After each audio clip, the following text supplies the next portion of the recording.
Ano po ang pangalan mo, sir? Alejandro. Sir. Ilan taon na po kayo? As of now, 72 na. 72. na. Bata pa rin po yan, sir eh. Taga saan po kayo? Actually, sa Parabins, taga Pampanga ako, San Luis. San Luis, o Kabalen pala yan. O, ngayon Kabalen si sir. tinitira ko ngayon sa Novaliches. Baliches. Nung nagpunta kayo dito, sir, ano po yung pinayos niyo? Yung aking paa, talagang mahirap ilakad. Yung Mahirap. kanan, Mahirap maglakad. Para kayong na-stroke, pero hindi naman, ano? hindi naman. Tinatanggalan kasi ako ng tumor sa ulo. Oo. And then after na matanggal yung tumor, ganito na nangyari sa akin. Naapektuhan po yung paglakad. Yes.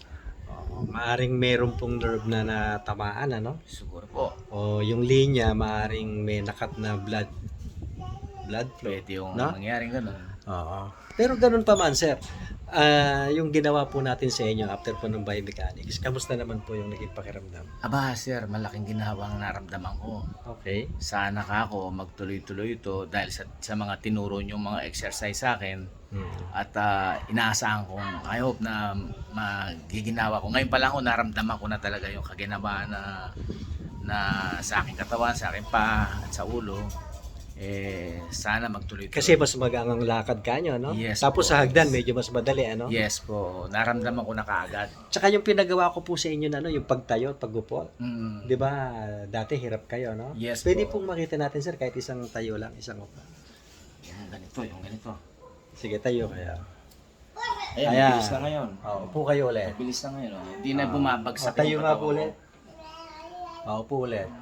Kontrolado, no? Kontrolado Dati ko na. hirap na. Ay, binabagsak ko yung pit ko.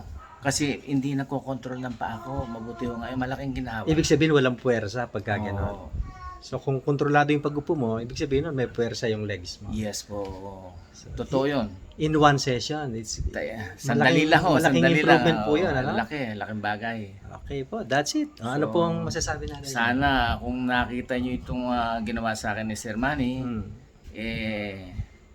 kung meron kayong ganitong problema, huwag kayong mag-alilangan na pumunta rito. At nakita ko maganda yung kanyang proseso. Ayos, sige. Salamat Okay, po sa sir. Diyos. ano? Salamat din po, Sa salamat. Diyos. Okay, that's it.